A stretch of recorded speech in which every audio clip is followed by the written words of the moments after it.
안녕하세요, 황사부입니다. 오늘은 비트와 유닛에 대해서 공부를 해볼까 하는데요. 이미 알고 계신 분들도 많이 계시겠지만 비트와 유닛은 대본을 분석할 때 가장 기본이 되는 개념이라고 할 수 있습니다. 어려운 건 아니지만 워낙 기초가 되고 중요한 부분이라서 이번 시간에 간단한 예문을 가지고 비트와 유닛의 개념을 한번 알아보도록 하겠습니다.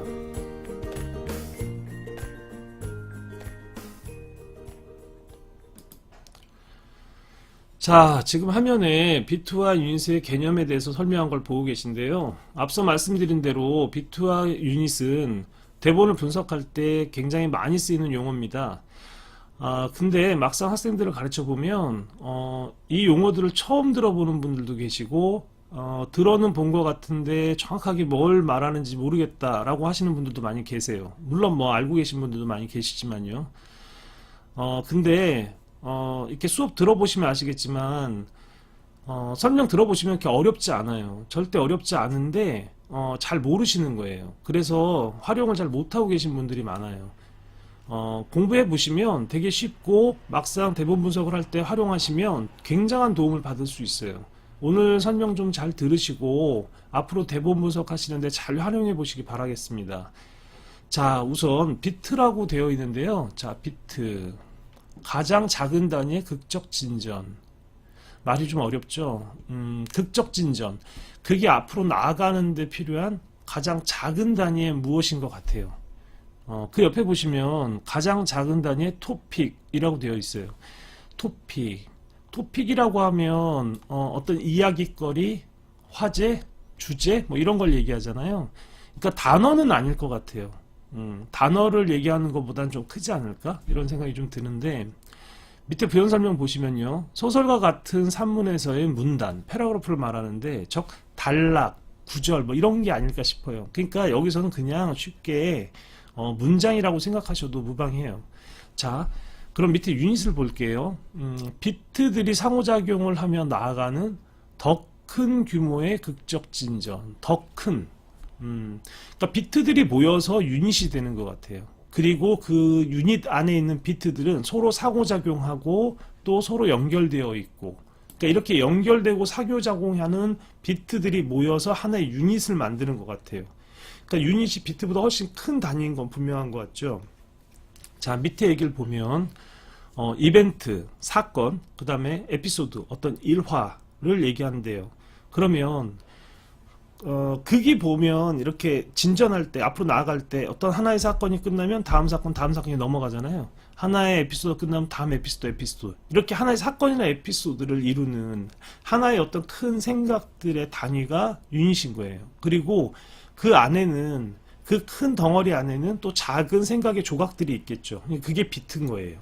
그러니까 쉽게 설명을 드리면 비트는 생각의 최소 단위, 그러니까 하나의 문장이라고 하면 그런 문장들이 모여서 큰 어떤 단락을 만든 큰 덩어리가 유닛이라고 생각하시면 돼요. 그러니까 생각의 큰 덩어리 그리고 그 안에 있는 가장 작은 단위의 생각의 그 조각들, 그게 비트라고 생각하시면 조금 이해가 수월할 것 같아요.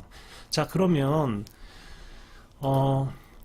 구체적인 예문을 가지고 한번 설명을 좀 드려볼게요. 이 예문은 오늘 비트와 유닛을 설명하기 위해서 가지고 왔는데요. 어려운 문장이 아니에요. 그래서 보시면 내용은 금방 아실 거예요. 그냥 이 안에 비트와 유닛이 어떻게 존재하고 있는지 한번 보도록 할게요. 자, 같이 한번 읽어보겠습니다. 누가 너무 공부하지 말랬어? 상대방이 공부를 안 했나 봐요. 왜 안 했을까? 가정형편이 아무리 어려워도 가정형편이 어려웠나 봐요. 네가 정신 똑바로 차리고 공부했으면 이렇게 되진 않았을 거 아니야. 그러니까 가정 형편이 어려운 것 때문에 공부 열심히 안 한 것 같아요. 그리고 그렇게 공부 열심히 안 한 것 때문에 어떤 결과가 만들어진 것 같고요. 좋지 않은 결과겠죠, 물론. 자, 그 다음은요. 막말로 내가 네 나이 때는 자, 갑자기 또 자기 얘기로 넘어갑니다. 상대방한테 하던 얘기가 우리 집 지금보다 훨씬 어려웠어. 그래도 난 학원 한 번 안 다니고 합격했어. 야, 대단하네요.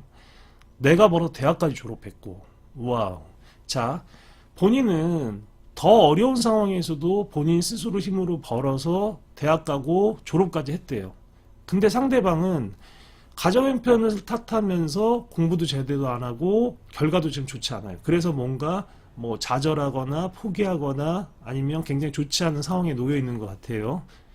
자, 그래서 그 다음을 보면요. 제발 부모님 생각 좀 해. 또 갑자기 부모님 얘기를 하네요. 상대방한테 뭐라고 질책을 하다가 자기의 어떤 경험을 얘기하고 그 다음에 또 부모님 얘기를 해요. 이런 네 모습 보는 부모님은 어떻겠어? 두 분이 형제간인가요? 뭐 친구도 괜찮을 것 같은데 두 사람의 관계를 설정하자면 형제가 가장 강력한 관계가 될 것 같아요. 그러니까 형이 동생한테 아니면 뭐 누나가 동생, 언니가 동생 뭐 이런 식으로 형제간에 이루어지는 대화라고 생각하면 가장 적절할 것 같아요. 미안한 마음에 말씀은 안 하시지만 네가 다시 도전하길 바라고 계셔. 이제 마음 좀 잡아봐. 동생이 다시 뭔가 시작하기를 바라고 있는 것 같아요. 그러니까 궁극적으로는 동생을 설득하려고 하는 것 같은데, 자, 이 안에 보시면 처음에는 동생이 공부하지 않고 좋은 결과 못 만들어낸 거, 그리고 가정별 탓하고 있는 거에 대해서 나무라는 것 같고요. 두 번째는 자기의 경험에 대해서 얘기를 하면서 충분히 더 어려운 상황에서도 할 수 있다. 네가 지금 하는 건 핑계에 지나지 않는다라는 얘기를 하고 싶은 것 같고요. 그 다음에 마지막에는 고생하시는 부모님, 그리고 뒷바라지 많이 못해줘서 미안해 하시지만 우리를 믿고 있는 부모님 생각해서 다시 마음 잡고 다시 해봐, 이렇게 얘기를 하고 있는 것 같아요. 그래서 이 안에는 대본을 받으면 보통 학생들은 처음부터 끝까지 다 한 생각으로 이루어져 있다고 생각을 해요. 그래서 와, 이거 형이 동생한테 뭐라고 하는 거잖아, 혼내는 거잖아, 질책하는 거잖아, 이렇게 생각하고 처음부터 끝까지 다 혼내는 듯이 아니면 화내는 듯이 나무라듯이 이렇게 가는 학생들이 되게 많이 있어요. 근데 실제로는 이 안에 한 가지 생각만으로 처음부터 끝까지가 이루어져 있지 않거든요. 한 가지 생각만으로 이루어져 있다고 생각하기 때문에 감정도 하나밖에 안 나오는 거예요. 생각이 변해야 감정이 변하고, 감정이 변해야 행동도 변할 거 아니에요. 근데 생각이 변하지 않으니까 감정도 안 변하는 거예요. 처음부터 끝까지 다 똑같은 생각으로 대사를 치는 거예요. 그러니까 대본을 받았을 때, 와, 이건 슬픈 거잖아, 이건 기쁜 거잖아, 이건 회상하는 건데, 그럼 처음부터 끝까지 다 회상하듯이, 처음부터 끝까지 다 화내듯이, 다 슬프듯이. 그렇게 하는 사람도 변화가 없으니까 힘들고, 듣는 사람도 쉽지 않겠죠. 생각이 바뀌어야 감정이 바뀌고, 그렇게 변화가 나와야지 좋은 연기가 될 수 있겠죠. 전에도 한번 설명드렸다시피 기쁜 걸 기쁘게 하고 슬픈 걸 슬프게 하는 건 연기가 아니에요. 어떻게 기뻤다가 슬퍼지는지, 기뻤던 감정이 어떻게 슬퍼지는지, 그 과정이 연기예요. 그러니까 이런 과정이 많을수록 연기력이 좋은 거겠죠. 연기가 더 훨씬 더 좋은 연기가 되는 거겠죠. 근데 처음부터 끝까지 한 생각으로 한 감정으로 만들면 그게 좋은 연기라고 말할 수 없겠죠. 자, 그럼 이 안에는 볼까요? 자, 누가 너보고 공부하지 말래? 이렇게 동생한테 하는 부분이 있죠. 자, 동생한테 얘기하는 부분이 하나가 있어요. 여기까지. 그 다음에 자기 얘기를 하는 부분이 두 번째 있어요. 마지막에 어때요? 부모님한테 하는 얘기가 있죠. 자, 이렇게 지금 이 안에는 생각이 몇 번이 바뀌나요? 크게 보시면 세 번이 바뀌지 않을까요? 동생한테 하는 얘기, 내 얘기, 그 다음에 부모님 얘기. 물론 이 얘기들을 하는 이유는 다 다르겠지만 어쨌든 한 가지 생각이 아니라 생각이 이렇게 변하고 있어요. 그게 보이시나요, 혹시? 자, 이렇게, 그럼 다시 한번 볼까요? 자, 이렇게 보시면 이렇게 동생한테 하는 한 덩어리, 내 얘기를 하는 한 덩어리, 그 다음에 부모님 얘기를 꺼내는 한 덩어리가 있어요. 이렇게 이 대본은 처음부터 끝까지가 한 가지 생각이 아니라 크게 세 가지의 생각의 덩어리들로 이루어져 있는 거예요. 이렇게 하나의 생각의 덩어리들을 유닛이라고 해요. 근데 아까도 말씀드렸다시피 생각이 바뀌어야 감정이 바뀌잖아요. 그러면 지금 이 대본에서 유닛이 3개 나왔다는 건 뭘 의미하냐면 감정이 크게 3번이 바뀌었다는 거예요. 그럼 처음에 아까 제가 설명드린 것처럼 어떤 대본을 받았을 때 처음부터 끝까지 한 생각으로 다 치는 사람이 있고 이렇게 생각이 3번 바뀐 사람이 있어요. 어떤 사람의 연기가 훨씬 더 좋다고 말할 수 있을까요? 당연히 많이 바뀐 사람이겠죠. 자, 그러면 이 한 덩어리, 한 유닛 안에 있는 생각들은 다 똑같을까요? 이것들은 다 처음부터 끝까지 똑같고 이럴까요? 자, 그거 한번 볼까요? 자, 보시면 여기도 대본이 나눠져요. 여기 하나, 또 여기 하나, 이렇게 두 개로 나눠지겠죠. 그 다음에 여기도 어때요? 또 생각이 달라져 있어요. 하나의 덩어리 안에도 이렇게 나눠져 있어요. 세 번째 유닛 안에도 생각이 이렇게 바뀌는 부분들이 이렇게 여러 개가 있어요. 자, 보시면 알다시피, 여기 하나 빼먹었네요. 이렇게. 자, 그러면 이 대본은 지금 보시면 어때요? 하나의 유닛 안에서도 생각이 계속 바뀌고 있죠. 똑같은 생각은 하나도 없는 거예요. 이렇게 한 덩어리 안에서도 작은 단위들 여러 개로 구성되어 있다는 걸 알 수 있잖아요. 이것들을 비트라고 해요. 이 하나하나씩이 다 비트예요. 그러면 이 대본은 처음부터 끝까지 한 가지 생각으로 이루어진 것이 아니라 3개의 유닛과 9개의 비트로 이루어진 대본인 거예요. 그러니까 즉 말하면 감정이 9번이 변해야 되는 거예요. 아주 러프하게 크게 잡아도 대본 속에는 절대 똑같은 감정은 존재하지 않아요. 대본은 생각은 계속 바뀌고 거기에 따른 감정도 다 바뀌어요. 그러니까 처음부터 끝까지 이건 하나의 생각이야 라고 했던 사람, 한 가지 생각으로만 연결한 사람, 유닛만 나눠서 크게 3가지로 나눠서 연기를 했던 사람, 이렇게 비트까지 나눠서 9번의 감정이 바뀐 사람, 어떤 사람이 더 연기를 더 잘한다고 얘기할 수 있겠어요? 감정이 훨씬 더 변화무쌍하게 바뀐 사람이 훨씬 더 잘한다고 얘기할 수 있겠죠. 그러니까 비트와 유닛을 나누면, 자, 그리고 또 하나의 비트와 유닛을 나눴을 때 장점이 있어요. 이렇게 보시면, 자, 아까 처음 보셨던 이런 대본을 그냥 보시면 정말 그냥 하얀 건 바탕이고 까만 건 글씨고 뭔가 어디서 어떻게 변하는지 어떻게 끊어 읽어야 될지 막막하시죠. 어떻게 생각이 흘러가는지 맥이 잡히지 않잖아요. 근데 지금처럼 이렇게 비트와 유닛으로 나눠진 대본을 보시면 어때요? 생각이 어떻게 흘러가는지, 어떻게 변화하는지가 조금 더 구조적으로 보일 수 있어요.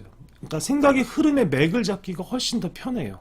그리고 그렇게 맥이 잡히고 또 생각이 변하는 데마다 감정이 변한다고 생각을 하니까 훨씬 더 어때요? 이 변화를 만들어내기가 수월하겠죠. 예. 대본을 구조적으로 보고 감정 변화를 만들어내는데 훨씬 더 용이해요. 그러니까 음악성을 만들어내는데 용이해요. 이 음악성이 없다면 지루할 수밖에 없겠죠. 그러니까 저 같은 경우에는 대본을 보면 이게 그냥 글씨가 아니라 약간 악보처럼 보이거든요. 어디서 어떻게 변해야 될지가 이렇게 음악처럼 느껴지고 악보처럼 보여요. 자, 그 예를 한번 들어볼까요? 자, 이걸 연기한다고 했을 때 첫 번째 정말 되게 냉정하게 얘기할 수도 있어요. 야, 누가 너보고 그렇게 하지 말랬어? 네가 공부 열심히 했으면 그렇게 안 됐을 거 아니야. 두 번째 화낼 수도 있어요. 유니티에서. 야, 막말로 나는 더 어려웠어. 한번 학원 한 번 안 다녔고 대학까지 졸업했어 내 힘으로 라고 하고 더 감정이 빌드업 될 수도 있죠. 그리고 마지막에 가서 설득할 수 있죠. 진지하게. 제발 정신 좀 차려. 다시 시작해봐. 이런 식으로. 그러면 레벨이 어떻게 될까요? 한번 볼까요? 자, 이렇게 딴 이렇게 내려갈 수 있죠. 제가 편의상 이걸 템포, 속도를 템포, 그다음 레벨을 리듬으로 잡았는데 이건 편의상 제가 정한 겁니다. 그러니까 첫 번째 유닛에서 두 번째까지 빌드업 될 때 감정이 쌓일 때는 어때요? 템포가 빨라지겠죠. 그리고 감정이 쌓이고 떨어지면서 설득하면서 그 호흡을 빼면서 설득하면서 템포가 느려지고 레벨이 낮아질 수 있겠죠. 이런 변화가 크게 러프하게 나올 수 있고요. 또 반대로 될 수도 있어요. 처음부터 화낼 수도 있어요. 야, 누가 공부하지 말랬어? 안 그랬으면 이렇게 안 됐을 거 아니야. 그 다음에 자기 얘기할 때 막말로 난 이랬어. 이렇게 할 수도 있어요. 제발 정신 좀 차려. 마지막에 올라갈 수도 있고요. 그러면 또 이런 변화가 나올 수도 있겠죠. 그러니까 마치 이게 어떤 악보처럼 이런 음악성을 만들어낼 수도 있는 거예요. 그러면 이 유닛과 유닛 사이에 이 비트들은 그럼 이렇게 일직선처럼 이렇게 변화가 없을까요? 자, 요 앞에 보시면 요 세 번째 유닛 안에 지금 비트가 4개가 있잖아요. 이 비트들만 가지고 한번 볼까요? 자, 이 비트들은 또 어때요? 이 비트들도 이런 변화들을 만들어낼 수 있어요. 물론 이거는 제가 임의적으로 만든 거고 여러분이 또 어떻게 그래프를 만들어서 악보처럼 쓸 수 있는지는 여러분 마음이죠. 예. 그러니까 이렇게 변하는 비트가 변하는 이거 하나가 쉽게 말하면 이 변화 속에 계속 들어있는 거예요. 그러니까 끝없이 변화하면서 움직이고 있는 거예요. 전체가. 그러니까 똑같은 감정과 똑같은 템포와 리듬, 똑같은 감정, 정서, 상태도 하나도 없는 거예요. 그러니까 처음부터 끝까지가 다 똑같다고 생각하고 대사를 치는 사람하고 비트와 유닛을 나눠서 이걸 마치 하나의 악보처럼 연주하는 사람과는 연기가 똑같을 수가 없겠죠. 자, 그래서 오늘 마지막으로 정리하면서 그 팁을 좀 드리면, 비트와 유닛은 생각의 단위라는 거 명심하셨으면 좋겠고요. 그 다음에 대본에서는 똑같은 대사가 하나도 없어요. 처음부터 끝까지 하나도 똑같은 대사가 없어요. 아까도 말씀드렸다시피 똑같은 생각이 없기 때문에 감정도 다 똑같을 수 없어요. 그러니까 계속 감정은 변하고 있다라는 거 명심하셨으면 좋겠고요. 그리고 그 밑에도 말씀드렸다시피 생각이 바뀌면 감정이 바뀌겠죠. 그럼 감정이 바뀌면 행동도 바뀌어요. 그럼 비트와 유닛으로 나눴을 때 대본을 바라볼 때 좋은 점은 또 뭐가 있냐? 제시대사나 아니면 오디션 같은 데서 주는 단문을 받았을 때 간단한 움직임들을 만드는 데 굉장히 편해요. 왜냐하면 감정이 바뀌면 행동도 바뀌잖아요. 움직임도. 어떤 분들은 제시대사를 받았을 때 무조건 움직여야 돼 라고 하고 행동과 무관한 감정과 무관한 행동을 만드시는 분들이 계세요. 어떤 움직임을. 근데 감정을 수반하지 않는 움직임은 의미가 없어요. 감정을 배가시키고 감정을 수반할 수 있어야 돼요. 움직이기 싫으면 안 움직이는 거죠. 왜 움직여요? 예. 그러니까 감정의 흐름을 파악하고 변화를 파악하면 행동의 변화도 만들어내기가 용이해요. 자, 그리고 이거 가장 중요한 건데요. 이거는 제가 이렇게 아이들을 가르치면서 파악한 건데, 유닛은 이게 길이가 짧으니까, 3줄짜리니까 3개 나오나? 4줄짜리니까 4개 나오겠지? 이런 게 아니에요. 그러니까 길이가 길든 짧든 보통 그 입시나 오디션 때 주는 그런 정도, A4 한 장 정도 안에 있는 대본들은 대부분 유닛이 3개 아니면 4개밖에 나오지 않아요. 3개나 4개가 나온다는 건 뭘 의미하냐면, 감정이 크게 3개 아니면 4개가 바뀐다는 거예요. 근데 여러분이 주변에서 연기하시는 분도 봐서 알겠지만 감정이 3번, 4번 바뀌기도 쉽지 않아요. 예. 그러니까 확실하게 이 유닛에서만 나오는 감정들만 바꿔도 감정 변화는 크게 느낄 수 있어요. 피부로.